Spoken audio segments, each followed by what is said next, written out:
Here's what's important. Debate all major issues. Some issues are, sort of obvious. Say, well, I can see the positive side of that right away. But some need discussion. Now, here's what's valuable. To discuss some things with someone else. Debate back and forth. So here's what's important, is to debate the major life issues. In good health today, the great debate is on, which has given us advances we've never had before. So here's what you must be, though, in the debate. A good student. Open to learning. Defending and learning. That's what's important. Not just to defend, but to defend and learn. Defend your point of view until it's sort of obvious that you've got to give some ground here because you haven't done your research. But this debating is important. We have to debate the health issues. One health book says, do this, you'll live forever. The second health book says, if you do that, you'll die young. So here's what we should do. Make the note. Be a student, not a follower. This is important advice. Not to be followers, but to be students. Be no one's disciple except the Lord. Be no one's disciple. But be a student. Every day in 1,000 different ways, we are trying to improve ourselves by learning how to do things. We spend a lifetime gathering knowledge in classrooms, in textbooks, in experiences. Now, if knowledge is power, if knowledge is the forerunner to success, then why do we fall short of our objectives? Why, in spite of all our knowledge and in spite of our collective experiences, do we find ourselves aimlessly wandering, settling for a life of existence rather than a life of substance? While there may be many answers to this question, the fundamental answer is the absence of discipline. Applying all that we know. That's the key word, discipline. Self-discipline. We might add one more word here, consistent. Consistent self-discipline. Better than knowledge is applied knowledge. And once we've applied our knowledge, we must study the results of that process. Apply our knowledge, study the results. Refine our approach. Finally, by trying and observing and refining and trying again, our knowledge will inevitably produce worthy results, admirable results. And with the joy and results of our efforts, we continue to apply, to learn, to observe, to fuel our ambition with the positive reinforcement of continued progress. Pretty soon, we'll find that we're swept into a spiral of achievement, a vertical rise to success. Discipline is the root of all good qualities, but you have to absolutely apply it to things outside of just waking up early. It's everything. It's working out every day, making yourself stronger and faster and more flexible and healthier. Discipline is eating the right foods to fuel your system. It's about disciplining your emotions so you can make good decisions. It's about having the discipline to control your ego so your ego doesn't get out of hand and control you. It's about treating people the way you would want to be treated. And doing the tasks that you don't necessarily want to do, but that you know will help you or help your team. It's about facing your fears. It takes discipline to face your fears so you can conquer them. And that's what discipline is. Discipline means taking the hard road, the uphill road, to do what's right for yourself and for other people.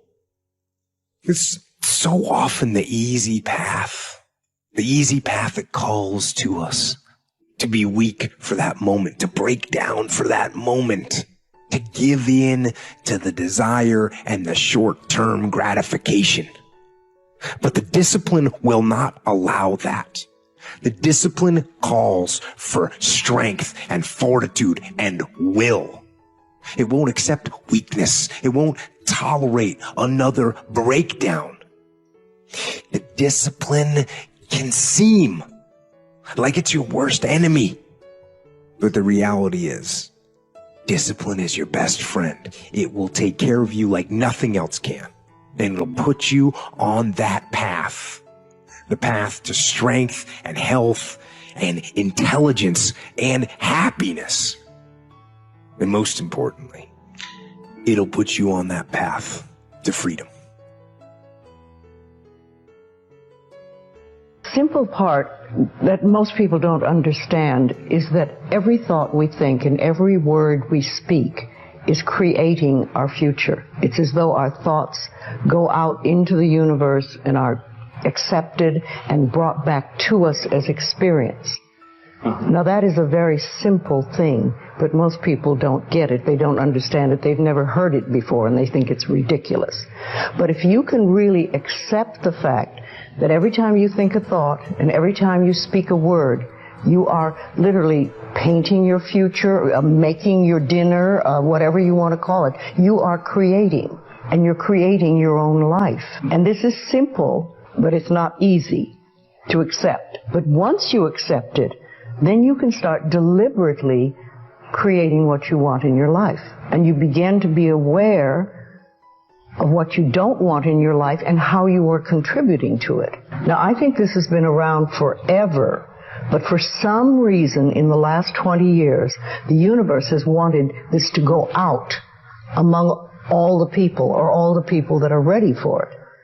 See, most of us just think, and we don't pay any attention to what we're thinking.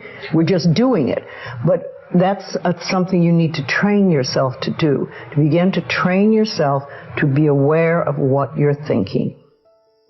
And one of the ways to do that is to periodically say to yourself, what am I thinking? Would I like this thought to create my life? Would I like to have the experience that this thought could bring to me? Now, it takes a while to do that, but even if we could begin on the smallest level to be aware of our thinking, we can start to make changes.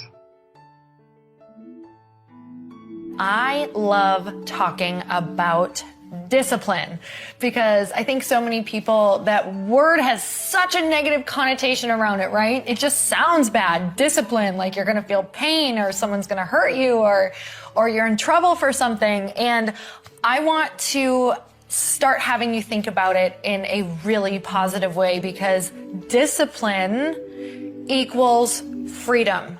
100%. It has been the theme throughout my entire life, is how if you have structured discipline in your life and you start doing the things that you don't want to do, especially if you do them first, you are absolutely going to free yourself of all of the different pain that comes with not getting your goals accomplished, that comes with not taking care of yourself, that comes with living with regret. So before, way back in my early 20s, and even through my mid 20s, when I would, I was trying to create habits around maybe eating right, or habits around working out. And let me tell you, habits around getting stuff done. I literally in my head told myself all the time, my mantra at the time was, I never finish anything. So what do you think I did? I finished nothing, because that's literally how I talk to myself. Well, I never finished anything. This is another thing I didn't finish. So I had to switch that mantra around, and it was also realizing how important discipline was and how much freedom came with it. And I spent a lot of time living in agony in my head, and I was tired all the time because I spent more of my time in my brain thinking about what I didn't do and arguing with myself all day long. Am I going to go to the gym? I don't want to go to the gym. You should go to the gym. Why aren't you going to the gym? You know you need to go to the gym. You're never going to get to your goals. It's like I was drained just because of the conversations I was having with myself. If I would have just gotten disciplined, committed to a time, or knew I was going, I could have focused on all of the other good things that were happening in my life and just knew this is what I'm doing.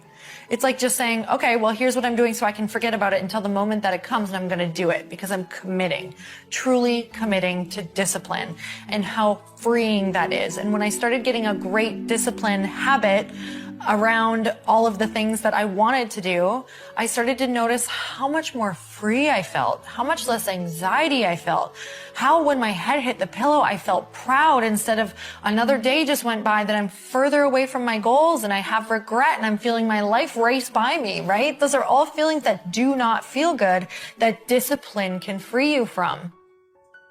Do you plan your day much, or your time generally? Does this lead to higher productivity? Yes, I plan my day obsessively. My calendar is always absolutely full, and often weeks in advance. And I plan in the morning, especially when I'm on top of things. And I plan each hour, and I probably plan each minute. And yes, it leads to way higher productivity. You decide what your goals are going to be. You place them in the calendar. Use the calendar as your friend, eh? Because what you want to do with the calendar is design a day that you want to have, or a day that would be good for you. And a day that would be good for you is one that you're when you end the day, you feel that you've moved yourself ahead towards your valued goals, and that you've kept chaos under control. And that enables you to sleep soundly and with a good conscience, and to know that the next day is going to be at least not worse than that day. Planning is unbelievably useful. And again, I don't want to sound like a broken record with regards to the future authoring program, but it really is useful. You need to figure out what it is that you're aiming at and why, and then you need to figure out how you're going to break that down over the months and the weeks and the days. But I would approach your calendar like it's your best friend. You think, okay, I'm going to design a week, man, that I really want to have. And that means you can schedule in leisure and all the things that you want to do, which you absolutely should do. And it's also quite fun to give yourself minimal time to do something complicated, because it's quite challenging to see if you can do far more than you thought in far less time. And so that's a fun game. And the other thing you can do is, like, if you're avoiding something, you could schedule in 5 minutes of it. Say, well, like if you're avoiding looking at some bills because you're afraid of them, your first step might be to schedule in 5 minutes where you just look at the bill. You don't do anything else. And, you might be able to entice yourself into doing that. But I would say learning to plan is unbelievably useful, to schedule your time, because that's your life, but schedule the life you want. That means you have to schedule your responsibilities obviously, because responsibilities are those things that ruin your life if you don't fulfill them. Being a lifelong learner is important because it allows individuals to continuously acquire new knowledge, skills, and perspectives, which can help them adapt to changing circumstances and take advantage of new opportunities. It also helps to keep the mind active and engaged, which can promote cognitive health and well-being. Debating opposing positions with an open mind is also an important aspect of being a lifelong learner. This allows individuals to consider different perspectives and arguments and to evaluate the evidence and reasoning behind them. This can help individuals to develop a more nuanced and informed understanding of the issues at hand and to make more informed decisions.